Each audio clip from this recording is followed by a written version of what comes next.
ಮೈಸೂರಿನಲ್ಲಿ ಸಿಎಂ ಸಿದ್ದರಾಮಯ್ಯ ಹಾಗೆ DCM DK Shivakumar ಒಗ್ಗಟ್ಟು ಪ್ರದರ್ಶಿಸಿದ್ದಾರೆ. ದಸರಾ ಉದ್ಘಾಟನೆ ಹೊಸ ಸಿಎಂ ಮಾಡ್ತಾರೆ ಅನ್ನೋ ಪ್ರಶ್ನೆಗೆ ಉತ್ತರಿಸಿರುವಂತ ಸಿಎಂ ಈ ಸರ್ಕಾರ 5 ವರ್ಷ ಬಂಡೆ ರೀತಿ ಭದ್ರವಾಗಿರುತ್ತೆ ಅಂತ ಡಿಕೆ ಕೈ ಮೇಲೆತ್ತಿದ್ದಾರೆ. ಈ ವೇಳೆ ಡಿಕೆ ಮುಗುಳ್ನಕ್ಕಿದ್ದಾರೆ.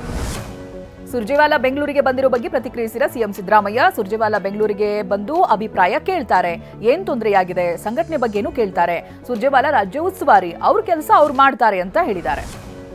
ಸುರ್ಜೇವಾಲಾ ಭೇಟಿಗೆ ಸಮಯ ಕೇಳಿದ್ದೀನಿ ಅಂತ ಗೃಹ ಸಚಿವ ಪರಮೇಶ್ವರ್ ಹೇಳಿದ್ದಾರೆ. ನಾಳೆ ಮಧ್ಯಾಹ್ನ ಬರುವಂತೆ ಸುರ್ಜೇವಾಲಾ ನನಗೆ ಹೇಳಿದ್ದಾರೆ. ಸುರ್ಜೇವಾಲಾ ಅವರನ್ನ ಯಾವ ಉದ್ದೇಶಕ್ಕೆ ಕರೆಸಿದ್ದಾರೆ ಅಂತ ಗೊತ್ತಿಲ್ಲ. ನಮ್ಮ ಭೇಟಿ ವೈಯಕ್ತಿಕ ಅಂತ ಹೇಳಿದ್ದಾರೆ. ಮೈಸೂರಿನ ಸರ್ಕಾರಿ ಅತಿಥಿ ಗೃಹದ ಮುಂಭಾಗ ಕಾಂಗ್ರೆಸ್ ಕಾರ್ಯಕರ್ತರು ಸಚಿವ ಮಹದೇವಪ್ಪ ಕಾರನ್ನ ಅಡ್ಡಗಟ್ಟಿದ್ದಾರೆ. ಅತಿಥಿ ಗೃಹದೊಳಗೆ ಕಾರ್ಯಕರ್ತರನ್ನ ಬಿಡದೇ ಇರೋದಕ್ಕೆ ಆಕ್ರೋಶಿತರಾದ ಕಾರ್ಯಕರ್ತರು, ಪಕ್ಷದ ಕಾರ್ಯಕರ್ತರು ನಿಮಗೆ ಬೇಡವಾ ಸರ್, ನಮ್ಮನ್ನೇ ಕಡೆಗಣಿಸೋದು ಯಾಕೆ ಸರ್ ಅಂತ ಪ್ರಶ್ನಿಸಿದ್ದಾರೆ. ದಸರಾಗೆ ಹೊಸ ಸಿಎಂ ಎಂಬ ಆರ್ ಅಶೋಕ್ ಭವಿಷ್ಯಕ್ಕೆ ಮೈಸೂರಿನಲ್ಲಿ ಸಿಎಂ ಸಿದ್ದರಾಮಯ್ಯ ತಿರುಗೇಟನ್ನ ಕೊಟ್ಟಿದ್ದಾರೆ. ನಾನೇ ದಸರಾ ಉದ್ಘಾಟಿಸ್ತೇನೆ, ಇದರಲ್ಲಿ ಯಾವುದೇ ಅನುಮಾನ ಬೇಡ ಅಂತ ಹೇಳಿದ್ದಾರೆ. ಈ ಮೂಲಕ ಬಿಜೆಪಿಗೆ ಕೌಂಟರ್ ಕೊಟ್ಟಿದ್ದಾರೆ. ಹೃದಯಾಘಾತದ ಸರಣಿ ಸಾವು ಹಾಸನ ಜಿಲ್ಲೆಯ ಜನರನ್ನ ಬೆಚ್ಚಿ ಬೀಳಿಸ್ತಾ ಇದೆ. ಹೊಳೆನರಸೀಪುರದ ಬೈಪಾಸ್ ರಸ್ತೆಯಲ್ಲಿ ಟೀ ಕುಡಿತಾ ಇದ್ದಂತ ವೇಳೆ ಇಂಗ್ಲಿಷ್ ಪ್ರೊಫೆಸರ್ ಮುತ್ತಯ್ಯ ಅನ್ನೋರು ಕುಸಿದು ಬಿದ್ದಿದ್ದಾರೆ.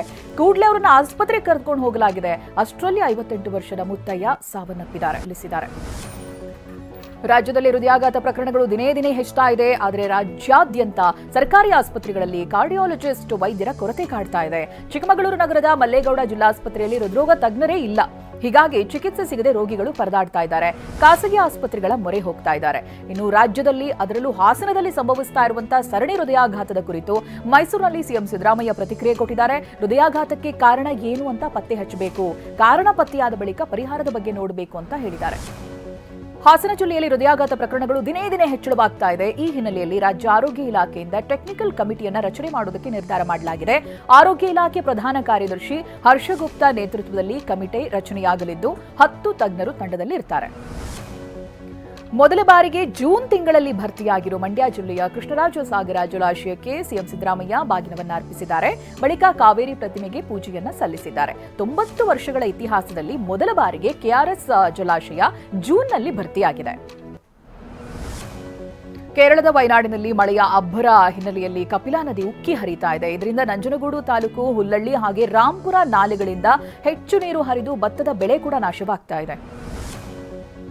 ಅಬ್ಬರದ ಮಳೆಗೆ ಉತ್ತರ ಕನ್ನಡ ಜಿಲ್ಲೆಯಲ್ಲಿರುವಂತಹ ಉಂಚಳ್ಳಿ ಫಾಲ್ಸ್ ಅಬ್ಬರಿಸ್ತಾ ಇದೆ. ಕಳೆದ ವಾರ ಸುರಿದ ಅಬ್ಬರದ ಮಳೆಗೆ ಅಘನಾಶಿನಿ ನದಿ ತುಂಬಿ ತುಳುಕ್ತಾ ಇರೋದ್ರಿಂದ ಉಂಚಳ್ಳಿ ಫಾಲ್ಸ್ಗೆ ಜೀವ ಕಳೆ ಬಂದಿದೆ. ಮುನ್ನೆಚ್ಚರಿಕಾ ಕ್ರಮವಾಗಿ ಫಾಲ್ಸ್ಗೆ ನಿರ್ಬಂಧ ಹೇರಲಾಗಿದೆ. ಉಡುಪಿ ಜಿಲ್ಲೆಯ ಕುಂದಾಪುರದಲ್ಲಿ ಕದೀಮರು ಮಾರಕಾಸ್ತ್ರ ಹಿಡಿದು ಮನೆಯೊಂದರಲ್ಲಿ ಕಳ್ಳತನಕ್ಕೆ ಯತ್ನಿಸಿದ್ದಾರೆ. ಕೋಟೇಶ್ವರ ಬಳಿಯ ಮನೆಯೊಂದರ ಬಾಗಿಲಿನ ಲಾಕ್ ಮುರಿದು ಒಳಗೆ ನುಗ್ಗುವುದಕ್ಕೆ ಕಳ್ಳರು ಪ್ರಯತ್ನಿಸಿದ್ದಾರೆ. ಮನೆಯಲ್ಲಿದ್ದ ಮಹಿಳೆ ಕೂಗ್ಕೊಳ್ತಾ ಇದ್ದಂತೆ ಕಳ್ಳರು ಕಾಲು ಕಿತ್ತಿದ್ದಾರೆ. ಜಮ್ಮು ಮತ್ತು ಕಾಶ್ಮೀರದ ಅಮರನಾಥ ಯಾತ್ರೆಗೆ ಕ್ಷಣಗಣನೆ ಆರಂಭ ಆಗಿದೆ. ಜುಲೈ 3ರಿಂದ ಯಾತ್ರೆ ಆರಂಭವಾಗುತ್ತೆ.